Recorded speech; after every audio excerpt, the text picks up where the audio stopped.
नमस्कार, मैं मुस्कान सिंह और आप देख रहे हैं के न्यूज इंडिया। फिलहाल वक्त हो चुका है उत्तराखंड की खबरों का, लेकिन उससे पहले रुक कर लेते हैं सुर्खियों को। उत्तराखंड में त्रिस्तरीय पंचायत चुनावों की अधिसूचना जारी। राज्य निर्वाचन आयोग ने जारी किया चुनाव कार्यक्रम।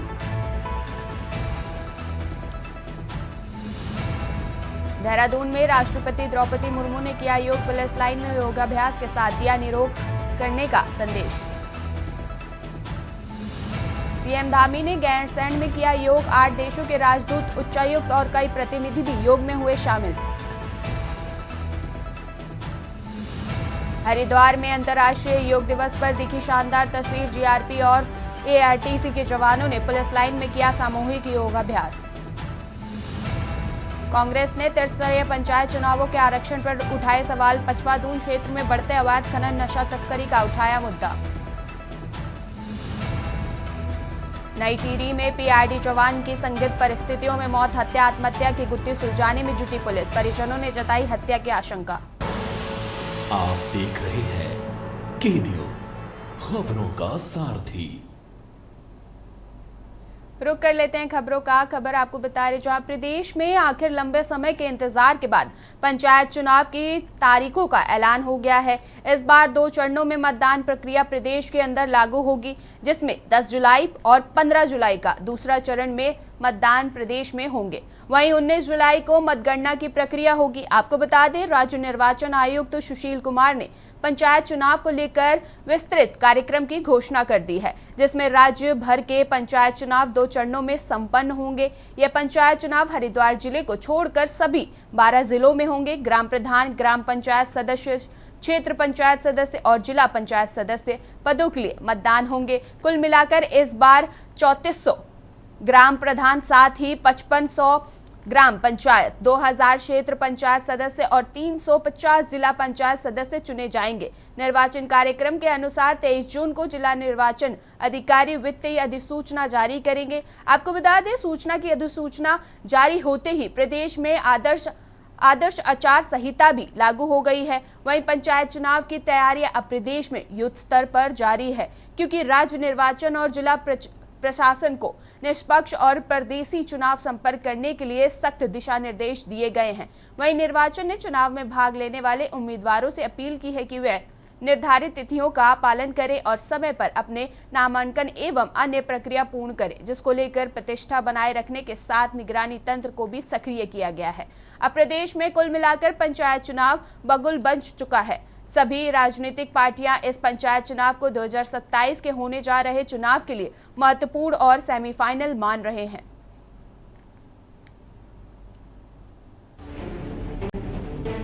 राज्य निर्वाचन आयुक्त सुशील कुमार ने पंचायत चुनावों को लेकर विस्तृत कार्यक्रम की घोषणा कर दी है। राज्य भर में पंचायत चुनाव 2 चरणों में संपन्न होंगे, जिसमें ग्राम प्रधान, ग्राम पंचायत सदस्य, क्षेत्र पंचायत सदस्य और जिला पंचायत सदस्य के लिए मतदान होगा। कुल मिलाकर इस बार 74,499 ग्राम प्रधान, 55,600 ग्राम पंचायत सदस्य, 2,974 क्षेत्र पंचायत सदस्य और 358 जिला पंचायत सदस्य चुने जाएंगे। उत्तराखंड में त्रिस्तरीय पंचायत चुनावों की अधिसूचना के बारे में आपको सिलसिले ढंग से बताते हैं। और सभी पदों के लिए होगा। कुल 4 पद हैं। उसमें सदस्य ग्राम पंचायत, प्रधान ग्राम पंचायत, सदस्य क्षेत्र पंचायत और सदस्य जिला पंचायत। ये इन चारों पदों के लिए वोट डाले जाएंगे। प्रत्येक बूथ पर 4 मतपत्र होंगे और चारों पदों के अलग अलग मतपत्र होंगे। जो पद हैं उनकी जो संख्या है वो भी मैं आपको बता देता हूं। सदस्य ग्राम पंचायत के लिए 55,587 पद हैं। प्रधान ग्राम पंचायत के 7,499 पद हैं। सदस्य क्षेत्र पंचायत के 2,974 पद हैं और सदस्य जिला पंचायत के 358 पद हैं। 358 सदस्य ग्राम पंचायत 55,587, प्रधान ग्राम पंचायत 7,499, 7,499, सदस्य क्षेत्र पंचायत 2,974 और सदस्य जिला पंचायत 358। इस प्रकार ये एक बड़ा वृहद कार्यक्रम है। कुल 66,418 जनप्रतिनिधियों का चयन इसमें।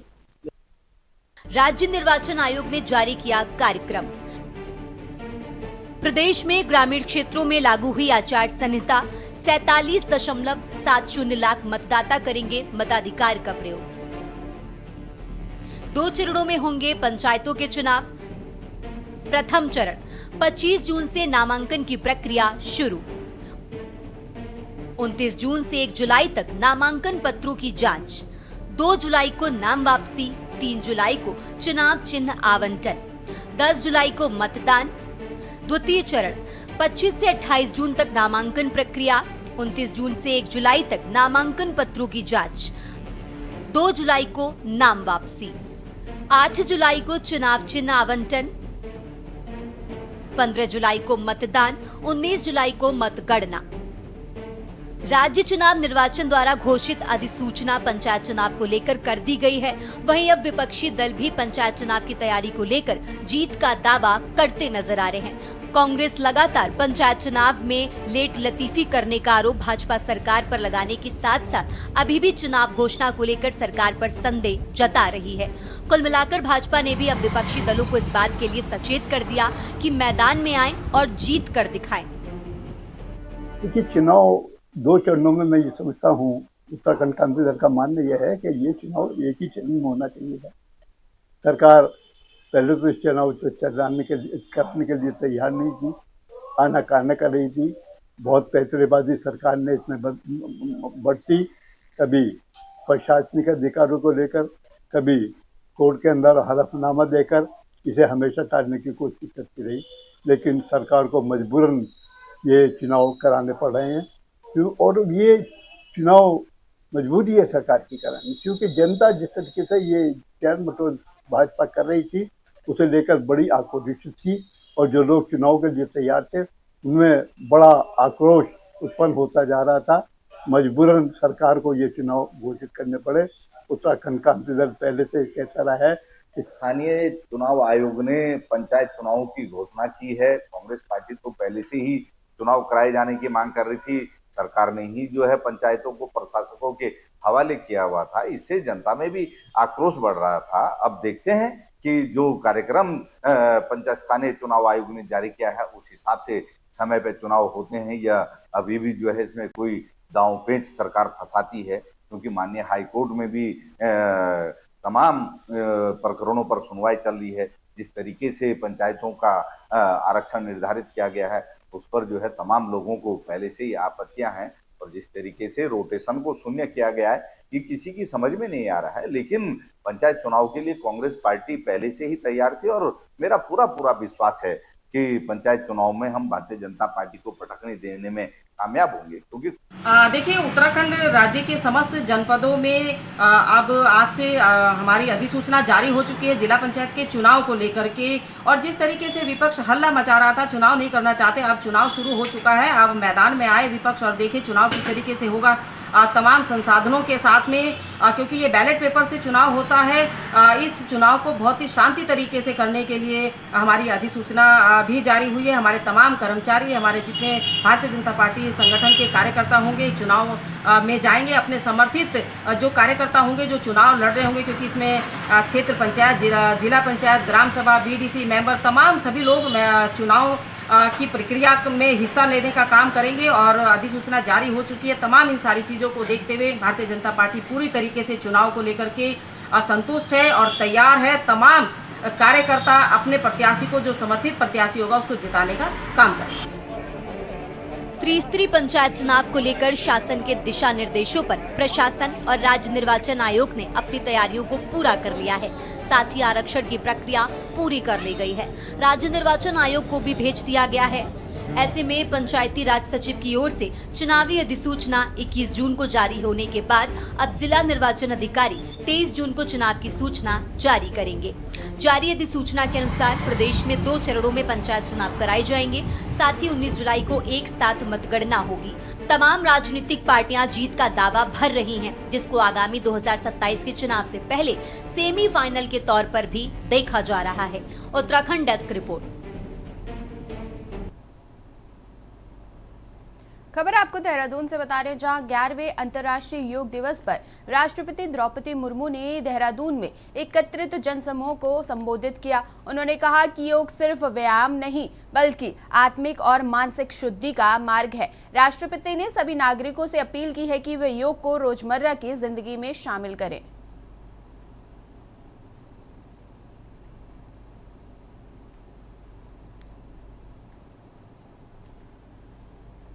उत्तराखंड के राज्यपाल लेफ्टिनेंट जनरल गुरमीत सिंह जी, उत्तराखंड सरकार के वन मंत्री श्री सुबोध उनियाल जी, उपस्थित देवियों, स्वजनों और बच्चों,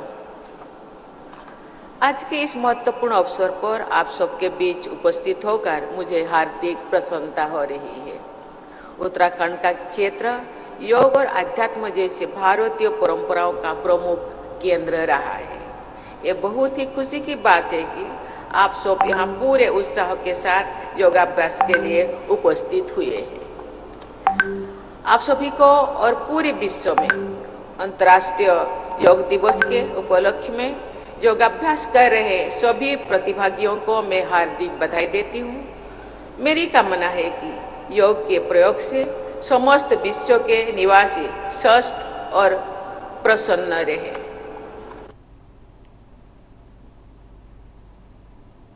सीएम पुष्कर सिंह धामी ने समस्त देशवासियों को अंतर्राष्ट्रीय योग दिवस की हार्दिक बधाई एवं शुभकामनाएं दी। उन्होंने कहा कि योग केवल एक व्यायाम नहीं बल्कि भारत की प्राचीनतम जीवन पद्धतियों में से एक है, जो शारीरिक, मानसिक और आत्मिक संतुलन का प्रतीक है। सीएम धामी ने आगे कहा कि यह न केवल हमें तनाव मुक्त रखता है बल्कि जीवन को अधिक अनुशासित और सकारात्मक बनाता है। योग इंटरनेशनल योगा डे से मन शांत होता है, शांति से संतोष आता है, संतोष से हम अहिंसा की ओर बढ़ते हैं और अहिंसा से हम अपनी मूल अवधारणा वासुदेव कुटुंबकम के संकल्प को साकार करते हैं।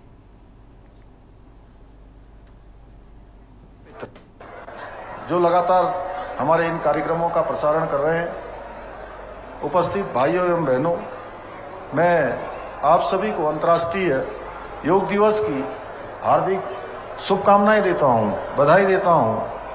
और आज के इस विशिष्ट अवसर पर जितने भी हमारे भराड़ीसैंण में आयोजित इस कार्यक्रम में जो विभिन्न देशों के प्रतिनिधि, राजदूत यहाँ पहुँचे हैं, उन सभी का मैं योग और आयुष की इस भूमि, देवभूमि में उनके पधारने पर मैं आप सबकी तरफ से, अपनी तरफ से उन सभी का स्वागत करता हूं। उन सत्गण, सभी हमारे प्रिय विद्यार्थी,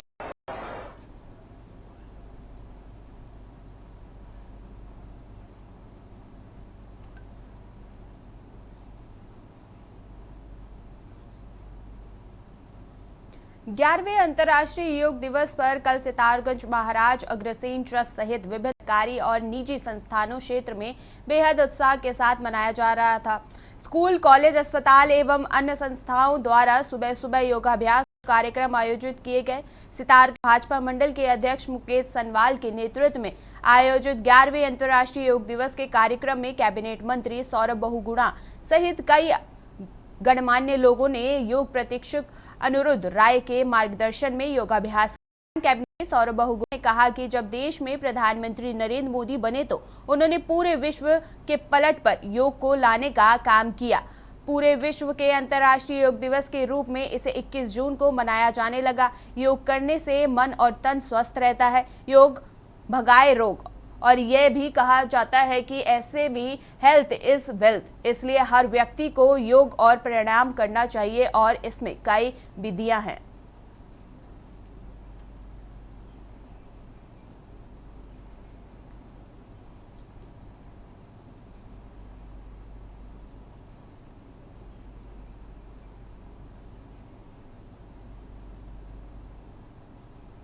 खबर आपको बागेश्वर से बता रहे, जहां बागेश्वर जिले में 11वें अंतर्राष्ट्रीय योग दिवस पर कल मनाया गया। आयुष विभाग द्वारा जिले के सभी तहसील, ब्लॉक आदि जगह पर योग शिविरों का आयोजन किया गया। सरयू गोमती संगम तट पर जिला अधिकारी, स्थानीय विधायक सहित अधिकारियों ने जनप्रतिनिधियों, जनता ने सामूहिक योग किया। इसके अलावा जिले के विभिन्न वेलनेस केंद्रों पर भी योग दिवस का साधन जुटे।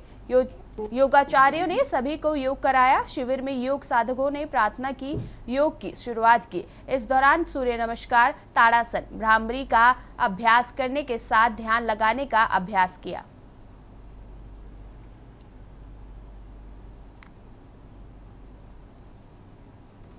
आज जनपद के अंतर्गत कई विभिन्न जगहों पे, कई स्थलों पर योग शिविर का आयोजन किया गया है। उसी के क्रम में बागेश्वर में भी आयोजन किया गया था, जिसमें काफ़ी बड़ी संख्या में लोगों के द्वारा प्रतिभाग किया गया है। और योग का प्रचार प्रसार करने के लिए हम जनपद के अंतर्गत अन्य कई सारे कार्यक्रम भी आयोजित कर रहे हैं, जो विगत 2 माह से ही चल रहे हैं। इसमें आयुष मेले भी आयोजित किए जा रहे हैं और लाइव योगा सेशंस हैं, वो भी मॉर्निंग में किए जा रहे हैं, और जिसका लाभ जो लोग ले रहे हैं। मेरा सभी से यही निवेदन होगा, सभी से यही अपील होगी कि अधिक से अधिक संख्या में योग को अपनी दिनचर्या में अपनाएं, क्योंकि योग के माध्यम से ही हम लोग सभी लोगों से अनुरोध है कृपया आप बैठे रहें। कार्यक्रम खबर आपको पौड़ी गढ़वाल से बता रहे, जहां पौड़ी गढ़वाल में अंतर्राष्ट्रीय योग दिवस पर जिले रांची स्टेडियम में योगाभ्यास कार्यक्रम का आयोजन किया गया। अनुदेशकों के प्रति योग को सिखाया। योगासन रांची स्थित स्पोर्ट्स स्टेडियम में योगाभ्यास में जुटे लोग 11वें अंतर्राष्ट्रीय योग दिवस के अवसर जिले भर में योगाभ्यास किया गया। योगाभ्यास में जनप्रतिनिधियों, विभिन्न विभागों के अधिकारी, कर्मचारियों, शिक्षकों, छात्र छात्राओं और स्थानीय लोगों ने प्रतिभाग किया। कल शनिवार को जिला आयुर्वेदिक एवं यूनानी विभाग की ओर से जिले के विभिन्न स्थानों में अंतर्राष्ट्रीय योग दिवस के अवसर पर योग शिविर आयोजित हुए। जिले के मुख्य कार्यक्रम रांची स्थित शहीद जसवंत सिंह स्पोर्ट्स स्टेडियम में आयोजित हुआ। कार्यक्रम का शुभारंभ स्थानीय विधायक राजकुमार पौरी ने किया। इस दौरान आयुष विभाग के योग प्रशिक्षकों ने प्रतिभागियों के योगाभ्यास करवाया।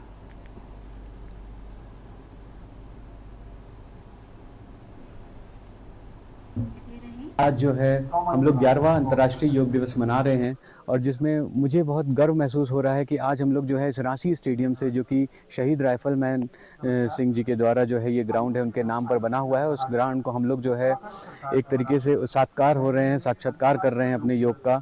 और आज जो है हम सभी लोगों ने कॉमन योगा प्रोटोकॉल का अभ्यास यहाँ पर प्रातः सुबह 7 बजे से 7:45 तक किया है। के माध्यम से जो योग का कार्यक्रम संचालन किया गया पूरे जनपद में, हर एक ब्लॉक में, हर एक ग्राम में, एक तहसील में और जनपद के मुख्यालय में लोगों को जागरूक करते हुए कि योग को अपनाएं ताकि निरोग रहें। इसी उद्देश्य के साथ इस योग अंतर्राष्ट्रीय योग दिवस को हमने मनाया है। मैं आज 11वें अंतर्राष्ट्रीय योग दिवस के शुभ अवसर पर मैं सर्वप्रथम आप सब लोगों को, अपने जनपद के सभी लोगों को बहुत बहुत बधाई और शुभकामनाएं देता हूं, क्योंकि आज योग दिवस का जो है 11वां साल पूरा हुआ है, और 11वें साल के जो वर्षगांठ के अवसर पर अंतर्राष्ट्रीय योग दिवस के कार्यक्रम आज विश्व में सभी जगह मनाए जा रहे हैं और बड़े हर्षोल्लास के साथ ये कार्यक्रम आयोजित किए जा रहे हैं।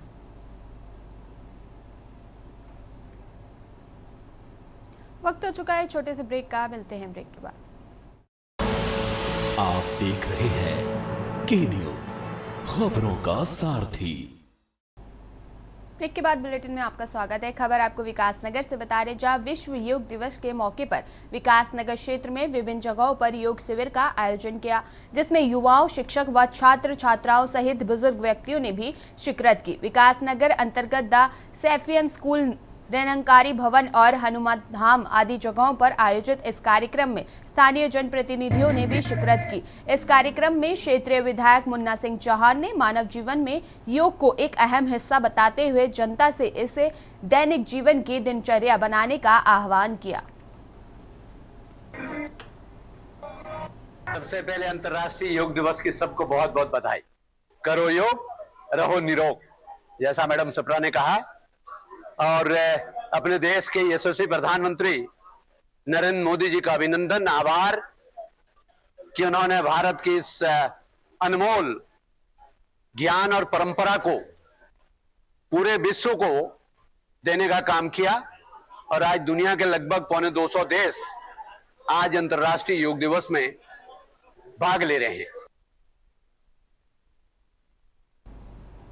खबर आपको विकासनगर से बता रहे, जहां कांग्रेस के कद्दावर नेता और पार्टी के प्रदेश उपाध्यक्ष आरेंद्र शर्मा आक्रामक रूप में नजर आए, जहां उन्होंने त्रिस्तरीय पंचायत चुनाव आरक्षण प्रणाली पर सवालिया निशान लगाते हुए विभिन्न मुद्दों पर प्रदेश की भाजपा सरकार को घेरने की कोशिश की। दरअसल आज आरेंद्र शर्मा ने सैलाकुई में आयोजित पत्रकार वार्ता के दौरान पत्रकारों को संबोधित करते हुए पचवादून क्षेत्र में बढ़ते अवैध खनन, नशा तस्करी, क्षेत्र में स्थापित विभिन्न संस्थानों में स्थानीय बेरोजगारों को रोजगार न मिलने जैसे अहम मुद्दों को रखते हुए इसका जिम्मेदार प्रदेश की भाजपा सरकार को ठहराया। साथ ही उन्होंने त्रिस्तरीय पंचायत चुनाव के लिए हुए आरक्षण को नियम विरुद्ध करार दिया। आरेंद्र शर्मा ने कहा कि सरकार ने पंचायतों के लिए आरक्षण तय करने में पारदर्शिता नहीं बरती है, जिसके चलते आरक्षण क्रम के अनुसार आरक्षण न होने से कई भावी प्रत्याशी चुनाव लड़ने से वंचित रह गए हैं।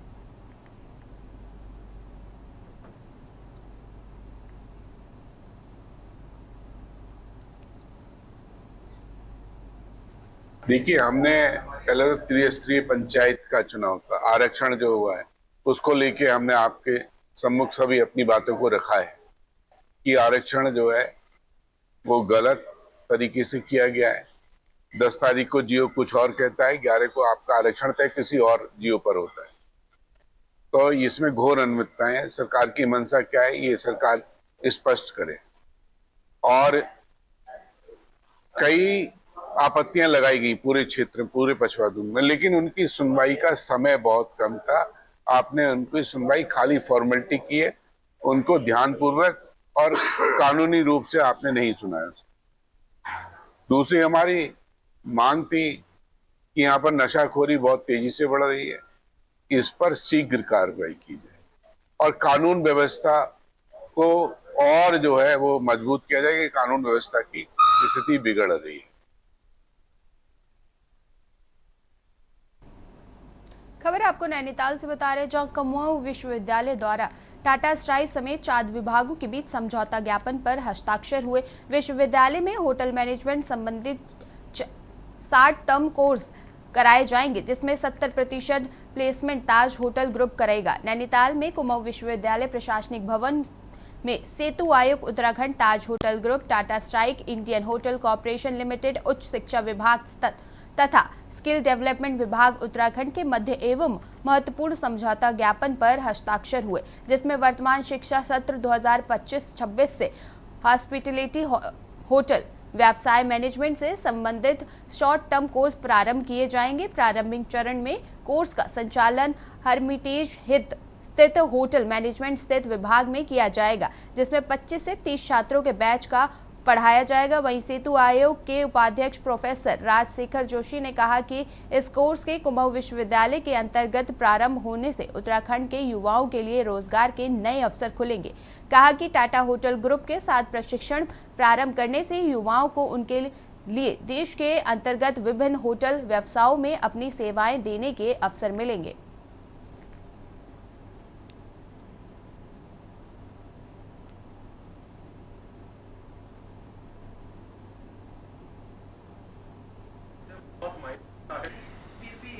में एक बड़ा ऐतिहासिक MOU है, क्योंकि इसमें सरकार के विभाग, एकेडमिक इंस्टीट्यूशन, टाटा ग्रुप जैसी प्रतिष्ठित संस्थाएं और प्रदेश का जो नीति आयोग, सेतु आयोग है, सबने मिलकर इसको बनाया है।